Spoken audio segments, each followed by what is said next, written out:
संधि। संधि को इंग्लिश में कहा जाता है जॉइंट। एक्चुअली में होती क्या है संधि, वो देखिए। जब एक हड्डी दूसरी हड्डी से जुड़ती है दोस्तों, जब एक हड्डी दूसरी हड्डी से जुड़ती है तो दोनों हड्डियों के बीच में एक जॉइंट का निर्माण होता है। किसका निर्माण होता है दोस्तों, एक जॉइंट का निर्माण होता है। और इस जॉइंट को हिंदी में कहा जाता है दोस्तों संधि। क्या कहा जाता है दोस्तों, संधि। एक बार फिर सुनिए, जब एक हड्डी दूसरी हड्डी से जुड़ती है तो उन दोनों के बीच में एक जॉइंट का निर्माण होता है, एक जॉइंट का निर्माण होता है और उस जॉइंट को कहा जाता है दोस्तों संधि। संधि को गति के आधार पर दोस्तों दो भागों में बांटा गया है। नंबर 1 पर है चल संधि और नंबर 2 पर है अचल संधि। सबसे पहले हम बात करते हैं कि चल संधि होती क्या है। दोस्तों वह संधि जिसमें गति संभव हो, वह संधि जिसमें गति संभव हो, जिसमें गति संभव हो, जिसमें गति संभव हो। कहने का मतलब दोस्तों वह जॉइंट जो हिल डुल सकता है।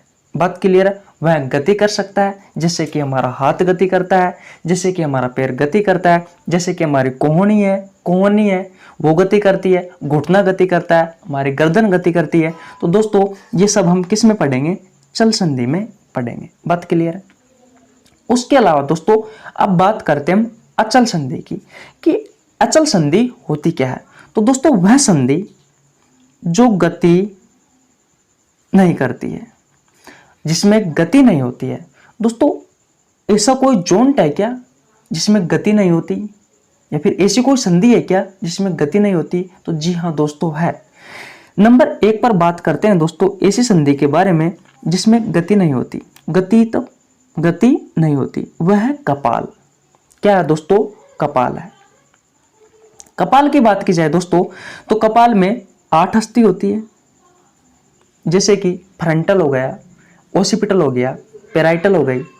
तो दोस्तों इस तरीके से हमारे कपाल में 8 अस्थि पाई जाती है जो कि ब्रेन को सुरक्षा प्रदान करती है। इन सब बातों का आपको पता होगा। दोस्तों इन 8 अस्थियों के बीच में जो संधि पाई जाती है, जो जॉइंट पाया जाता है, वो कौन सा होता है दोस्तों, वो होता है अचल जॉइंट या अचल संधि होती है। नंबर 1 पर बात क्लियर है। नंबर 2 पर है दोस्तों दांत। हम बात करते हैं दांत की। ये मसूड़े में धसे हुए होते हैं। दोस्तों मसूड़े में धसे हुए होने के कारण इसमें है वो गति संभव नहीं है, इसमें हिलना डुलना बिल्कुल भी संभव नहीं है। हमारे दांत होते हैं दोस्तों वो बिल्कुल भी नहीं हिलते डुलते हैं। अगर दोस्तों हिलने डुलने हमारे दांत लग गए तो दोस्तों कुछ ही दिनों बाद में टूटने लग जाएंगे। तो दोस्तों मेरा समझाने का मोटिव ये है दोस्तों कि अचल संधि क्या होती है। अचल संधि वह संधि होती है दोस्तों जिसमें गति संभव नहीं है, जिसमें दोस्तों गति संभव नहीं है। एग्जाम्पल आपसे एग्जाम में पूछे जाते हैं दोस्तों, एग्जाम्पल तो आपको ध्यान रखना है। कपाल की जो 8 अस्थियां है और जो हमारे दांत है, इनके बीच में दोस्तों कौन से जॉइंट होते हैं, कौन सी संधि होती है, तो अचल संधि होती है। आपको अचल संधि अच्छे से याद हो गई होगी। बात क्लियर है। अचल संधि के बाद में दोस्तों अब चलते हैं हम चल संधि की ओर। मैंने बताया था आपको शुरुआत में कि जो चल संधि होती है दोस्तों इसमें गति संभव होती है, इसमें गति संभव होती है। जैसे कि मैंने बताया था कंधा पढ़ते हैं, कमर पढ़ते हैं, कोहनी पढ़ते हैं, घुटना पढ़ते हैं, गर्दन पढ़ते हैं। दोस्तों इन सब में गति होती है और ये किस संधि में आते हैं दोस्तों, चल संधि में आते हैं। तो कंधे का, कमर का, कोहनी का, घुटना का और गर्दन का जो जॉइंट है दोस्तों, ये सब जॉइंट हम चल संधि में पढ़ेंगे। अब दोस्तों फिर चल संधि को 2 भागों में बांटा गया है। मैंने बताया कि चल संधि में गति संभव होती है। फिर दोस्तों चल संधि को 2 भागों में बांटा गया है। नंबर 1 पर है दोस्तों पूर्ण संधि और नंबर 2 पर है अपूर्ण संधि। दोस्तों पूर्ण संधि क्या होती है और अपूर्ण संधि क्या होती है वो देखिए। अगर मैं दोस्तों पूर्ण संधि की बात करूं तो वह संधि जिसमें दोस्तों गति सारी दुनिया को दिखती है। जैसे कि हमारा हाथ जो कंधे का जो जॉइंट है दोस्तों, तो हम कंधा हमारा हाथ जो गति करता है दोस्तों, ये सारी दुनिया को दिखता है। उसी तरीके से कोहनी है दोस्तों, इसमें जो गति होती है दोस्तों, ये गति ये हिलता डुलता है, ये सारी दुनिया को दिखती है।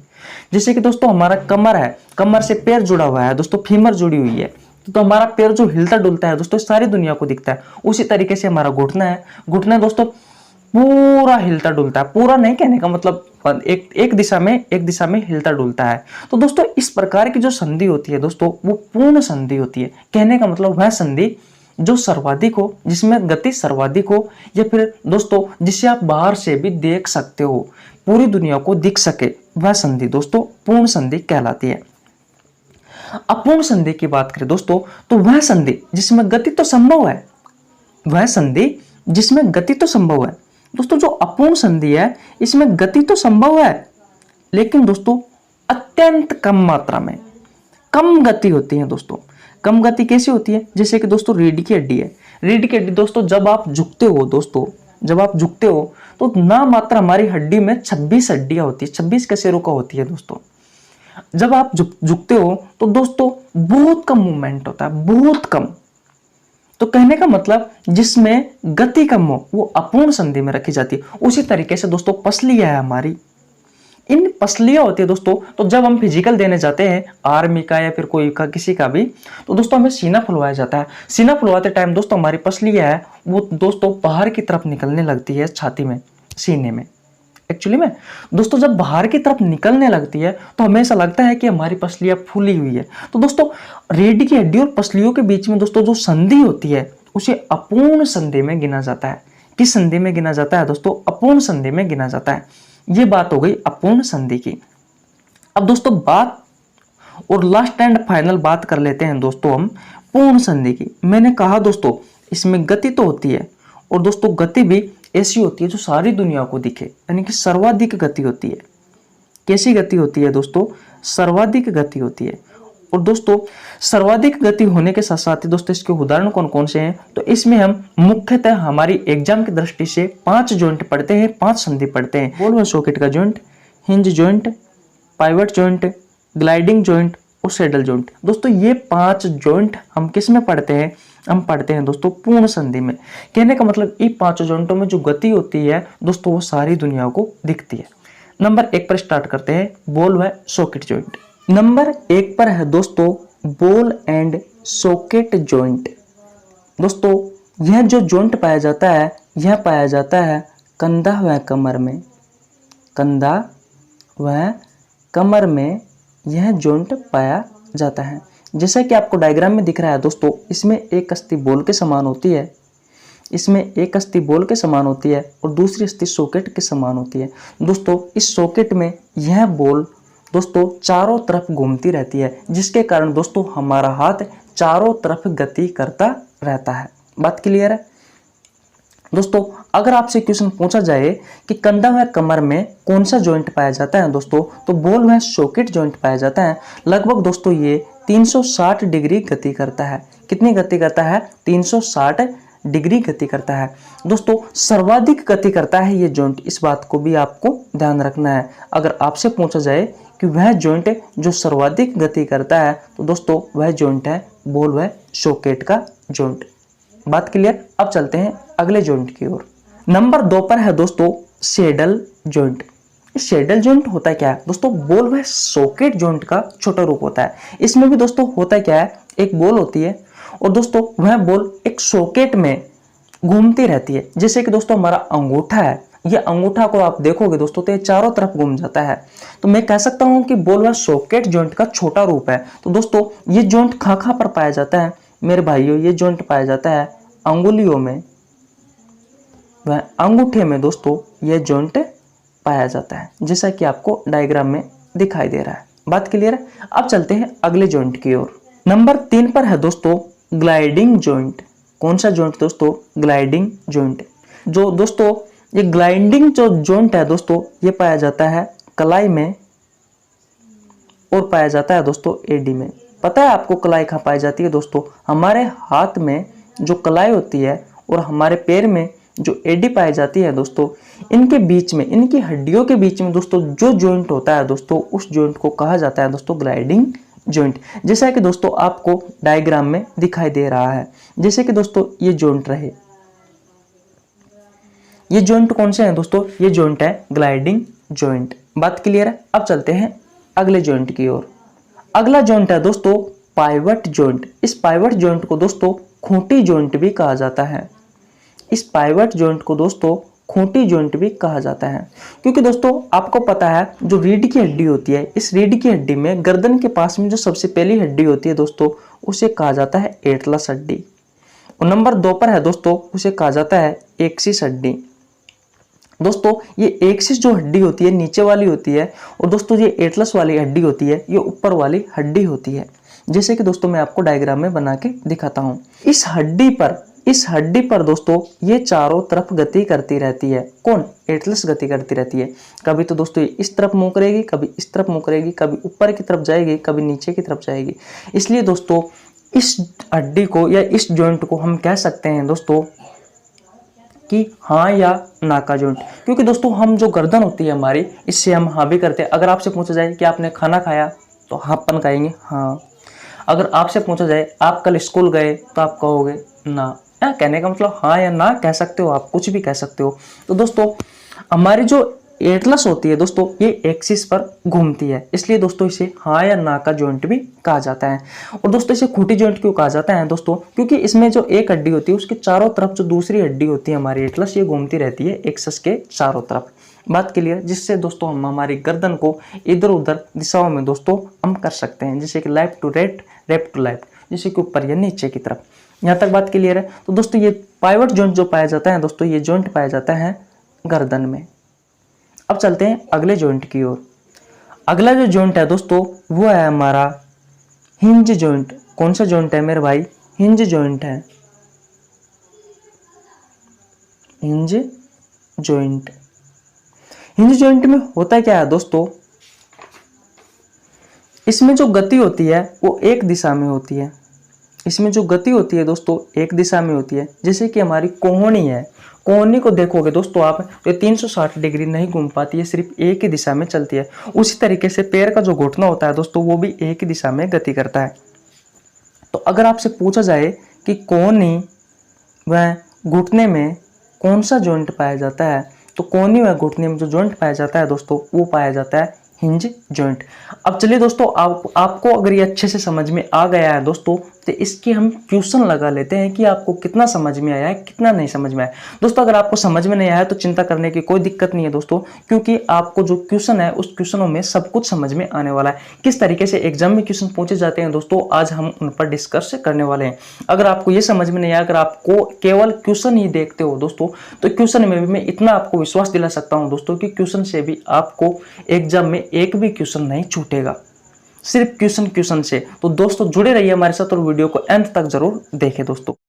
क्वेश्चन नंबर 1 है कंधा व कमर का जॉइंट है। Option number A hinge joint, option number B ball व socket joint, option number C pivot joint, option number D gliding joint.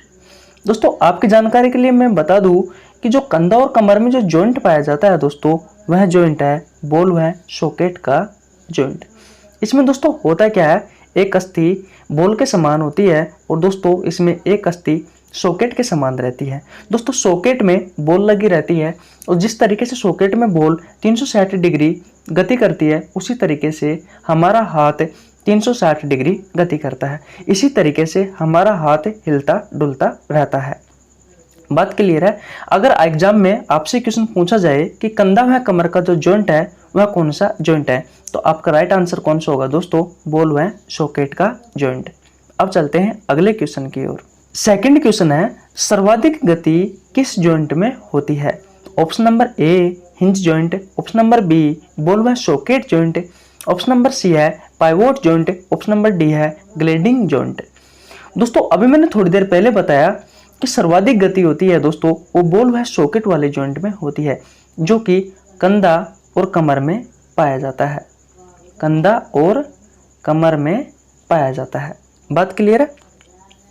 दोस्तों कंधा और जो कमर होती है दोस्तों, जिसमें हमारे हाथ और जो पैर होते हैं वो 360 डिग्री गति कर लेते हैं। इसलिए दोस्तों सर्वाधिक गति किस जॉइंट में होती है, तो वो होती है बॉल व सॉकेट जॉइंट में। बात क्लियर है। अब चलते हैं अगले क्वेश्चन की ओर। अगला क्वेश्चन है दोस्तों कोहनी व घुटने का जॉइंट है। ऑप्शन नंबर ए है hinge joint, option number B है बॉल व socket joint, option number C है pivot joint, option number D है ग्लाइडिंग जॉइंट। दोस्तों कोहनी और घुटने में जो जॉइंट पाया जाता है वो है हिंज जॉइंट। कौन सा जॉइंट है दोस्तों? हिंज जॉइंट, जो कि मैंने आपको पिछले डायग्राम की सहायता से अच्छे से समझा दिया। अब चलते हैं अगले क्वेश्चन की ओर। अगला क्वेश्चन है किस जॉइंट में एक दिशा में गति होती है? किस जॉइंट में एक दिशा में गति होती है? Option number A hinge joint, option number B ball व socket joint, option number C pivot joint, option number C gliding joint. दोस्तों अभी मैंने थोड़ी देर पहले बताया पिछले क्वेश्चन में कि हमारे जो कोहनी होती है और कोहनी के अलावा दोस्तों जो पैर का जो घुटना होता है, इसमें जो गति होती है दोस्तों वो सिर्फ एक दिशा में होती है। जैसे कि कुछ सीमा के पश्चात हमारी कोहनी ज्यादा मूव नहीं कर पाती, उसी तरीके से हमारा जो घुटना होता है वो कुछ समय के पश्चात दोस्तों अधिक मूव नहीं कर पाता। तो दोस्तों कोहनी व घुटने में जो जॉइंट पाया जाता है वो है हिंज जॉइंट। कौन सा जॉइंट है दोस्तों? हिंज जॉइंट है। तो दोस्तों ध्यान रखना है कि किस जॉइंट में एक दिशा में गति होती है, तो वो जॉइंट है हिंज जॉइंट। ये हिंज जॉइंट कहाँ पाया जाता है दोस्तों? तो कोहनी व घुटने में पाया जाता है। अब चलते हैं अगले क्वेश्चन की ओर। अगला क्वेश्चन है दोस्तों हमारा किस जॉइंट को हाँ या ना का जॉइंट भी कहा जाता है? ऑप्शन नंबर ए है हिंज जॉइंट को, ऑप्शन नंबर बी है बॉल व सॉकेट जॉइंट को, ऑप्शन नंबर सी है पाइवोट जॉइंट को, ऑप्शन नंबर डी है ग्लाइडिंग जॉइंट को। दोस्तों आपका जो राइट आंसर है वो होगा पाइवोट जॉइंट। कौन सा जॉइंट होगा दोस्तों? पाइवोट जॉइंट होगा। दोस्तों पाइवोट जॉइंट को कहा जाता है खूंटी जॉइंट। इसमें होता क्या है दोस्तों, एक अस्थि होती है वो दोस्तों कुछ इस तरीके से होती है और दोस्तों दूसरी अस्थि इसके चारों तरफ घूमती रहती है। इस कारण दोस्तों इसे खूंटी जॉइंट भी कहा जाता है, क्योंकि खूंटी के समान एक अस्थि टकी हुई रहती है। दोस्तों नीचे वाली जो अस्थि होती है वो होती है एक्सिस। कौन सी होती है दोस्तों? एक्सिस होती है। और ऊपर वाली जो अस्थि होती है उसे कहा जाता है एटलिस। ऊपर वाली जो एटलिस अस्थि होती है दोस्तों ये एक्सिस पर घूमती रहती है। और दोस्तों ये जो जॉइंट पाया जाता है पाइवोट जॉइंट, ये पाया जाता है गर्दन में। कहाँ पे पाया जाता है दोस्तों? गर्दन में पाया जाता है। बात क्लियर है दोस्तों? इसे हाँ या ना का जॉइंट क्यों कहते हैं? क्योंकि दोस्तों अगर कोई आपसे पूछे कि आपने खाना खाया है, तो दोस्तों आप कहोगे हाँ आपकी गर्दन को हिलाकर। या दोस्तों आपसे कुछ ऐसी चीज पूछा जाए जिसमें दोस्तों आपको कहना पड़े ना, तो दोस्तों आप अपनी गर्दन को हिलाओगे। इस कारण दोस्तों जो गर्दन हिलती है हमारी वो पाइवोट जॉइंट के कारण हिलती है दोस्तों। और इस कारण दोस्तों गर्दन में जो जॉइंट पाया जाता है वो है पाइवोट जॉइंट। बात क्लियर है? तो दोस्तों आपका राइट आंसर हो गया पाइवोट जॉइंट। अब चलते हैं अगले क्वेश्चन की ओर। अगला क्वेश्चन है निम्न में से गर्दन का जॉइंट है, जो कि दोस्तों अभी मैंने पिछले क्वेश्चन में ही बताया था। तो कौन सा जॉइंट है दोस्तों? पाइवोट जॉइंट है। कौन सा जॉइंट है? पाइवोट जॉइंट है। अगला क्वेश्चन है दोस्तों किस जॉइंट में एक हड्डी दूसरी हड्डी पर फिसलती है? ऑप्शन नंबर ए है hinge joint, option number B है बॉल व socket joint, option number C है pivot joint, option number D है ग्लाइडिंग जॉइंट। तो दोस्तों जो ग्लाइडिंग जो जॉइंट होता है दोस्तों, जो ग्लाइडिंग जो जॉइंट होता है दोस्तों, इसमें क्या होता है एक हड्डी दूसरी हड्डी पर फिसलती है। बात क्लियर है? तो दोस्तों इसका जो राइट आंसर होगा वो कौन सा होगा? Gliding joint. इसमें क्या होता है एक हड्डी दूसरी हड्डी पर फिसलती है। और दोस्तों ये कहाँ पाई जाती है दोस्तों? ये जॉइंट कहाँ पाया जाता है? तो ये पाया जाता है कलाई व एडी में। कलाई होती है दोस्तों हमारे हाथ में और जो एडी होती है ये पाई जाती है हमारे पैर में। बात क्लियर है? अब चलते हैं अगले क्वेश्चन की ओर। ये देखिए दोस्तों वापस यही क्वेश्चन आ गया कि कलाई व एडी का जॉइंट है। ऑप्शन नंबर ए है hinge joint, option number B है बॉल व socket joint, option number C है pivot joint, option number D है ग्लाइडिंग जॉइंट। तो दोस्तों कलाई व एडी का जॉइंट कौन सा है? ग्लाइडिंग जॉइंट है। बात क्लियर है? तो इसका राइट आंसर कौन सा हो जाएगा दोस्तों? Option number D gliding joint. अब चलते हैं अगले क्वेश्चन की ओर। अगला क्वेश्चन है दोस्तों अंगुलियों में कौन सा जॉइंट पाया जाता है? ऑप्शन नंबर ए है hinge joint, option number B है बॉल व socket joint, option number C है pivot joint, option number D है सैंडल जॉइंट। तो दोस्तों अंगुली और जो अंगूठे में दोस्तों जो जॉइंट पाया जाता है, अंगुली व अंगूठे में जो जॉइंट पाया जाता है दोस्तों वो पाया जाता है सैडल जॉइंट। कौन सा जॉइंट पाया जाता है दोस्तों? सैडल जॉइंट पाया जाता है। अब चलते हैं अगले क्वेश्चन की ओर। वह संधि जिसमें गति संभव है। दोस्तों इस वीडियो की शुरुआत में मैंने आपको संधि के बारे में बहुत अच्छे से डिटेल से बताया है। तो दोस्तों मैंने बताया था कि वह संधि जिसमें गति संभव है, तो वह संधि कौन सी है दोस्तों? ऑप्शन नंबर ए है चल संधि, ऑप्शन नंबर बी है अचल संधि, ऑप्शन नंबर सी है दोनों, ऑप्शन नंबर डी है इनमें से कोई नहीं। तो दोस्तों वह संधि है हमारी चल संधि। कौन सी संधि है दोस्तों? चल संधि है। अब चलते हैं अगले क्वेश्चन की ओर। वह संधि जिसमें गति संभव नहीं है। अगला क्वेश्चन पूछा है दोस्तों आपसे, वह संधि जिसमें गति संभव नहीं है, चल संधि, अचल संधि, दोनों, इनमें से कोई नहीं। तो दोस्तों वह संधि है अचल संधि। कौन सी संधि है दोस्तों? अचल संधि है। अब चलते हैं अगले क्वेश्चन की ओर। अगला क्वेश्चन है दोस्तों हमारा, रीढ़ की हड्डी के बीच कौन सी संधि पाई जाती है? रीढ़ की हड्डी के बीच कौन सी संधि पाई जाती है? जैसे कि दोस्तों मैंने एक एग्जांपल और बताया था रीढ़ की हड्डी के अलावा, जैसे कि दोस्तों वो जॉइंट है हमारी पसलिया। कौन सा जॉइंट है दोस्तों? वह है पसलिया। कहने का मतलब पसलिया और रीढ़ की हड्डी में एक ही जॉइंट पाया जाता है, और वो जॉइंट कौन सा है दोस्तों? ऑप्शन नंबर ए है चल संधि, ऑप्शन नंबर बी है अचल संधि, ऑप्शन नंबर सी है दोनों, ऑप्शन नंबर डी है इनमें से कोई नहीं। तो आपका राइट आंसर होगा दोस्तों चल संधि। दोस्तों चल संधि को मैंने दो भागों में बांटा था। एक बांटा था दोस्तों अपूर्ण संधि, अपूर्ण संधि, और दोस्तों दूसरी संधि थी हमारी पूर्ण संधि। अपूर्ण संधि में गति कम थी, पूर्ण संधि में गति ज्यादा थी। तो दोस्तों पसलिया और रीढ़ की हड्डी को दोस्तों जिस संधि में रखा था वह थी अपूर्ण संधि। बात क्लियर है? तो दोस्तों हमारा जो राइट आंसर होगा दोस्तों वो होगा चल संधि का अपूर्ण संधि। बात क्लियर है? अब चलते हैं अगले क्वेश्चन की ओर। अगला क्वेश्चन है दोस्तों, कपाल की 8 अस्थियों के बीच में कौन सी अस्थि पाई जाती है? ऑप्शन नंबर ए है चल संधि, ऑप्शन नंबर बी है अचल संधि, ऑप्शन नंबर सी है दोनों, ऑप्शन नंबर डी है इनमें से कोई नहीं। तो दोस्तों हमारे जो कपाल है, कपाल में 8 अस्थियां है दोस्तों, और ये 8 अस्थियां क्या करती है? हमारे ब्रेन होता है, हमारा जो मस्तिष्क होता है, इसको सुरक्षा प्रदान करवाता है। दोस्तों ये 8 अस्थियां कौन कौन सी है? जैसे कि फ्रंटल हो गए, ओसिपिटल हो गए, पेराइटल हो गए दोस्तों, है कि नहीं है?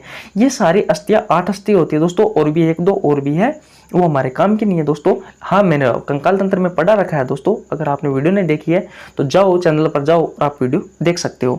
कपाल में 8 अस्थियों के बीच में कौन सी संधि पाई जाती है दोस्तों? तो कपाल की 8 अस्थियों के बीच में जो संधि पाई जाती है दोस्तों अचल संधि पाई जाती है। और ये अचल संधि में दोस्तों क्या होता है? इसमें गति संभव नहीं होती, जो कि मैं आपको इस वीडियो की शुरुआत में अच्छे से बता चुका। इसमें क्या होता है? गति संभव नहीं है। बात क्लियर है? तो दोस्तों अगर आपको ये वीडियो अच्छी लगी तो वीडियो को लाइक कर सकते हो, हमारे चैनल को सब्सक्राइब कर सकते हो। ऐसी और रोचक वीडियो देखने के लिए दोस्तों हमारे साथ जुड़े रहिए। धन्यवाद दोस्तों।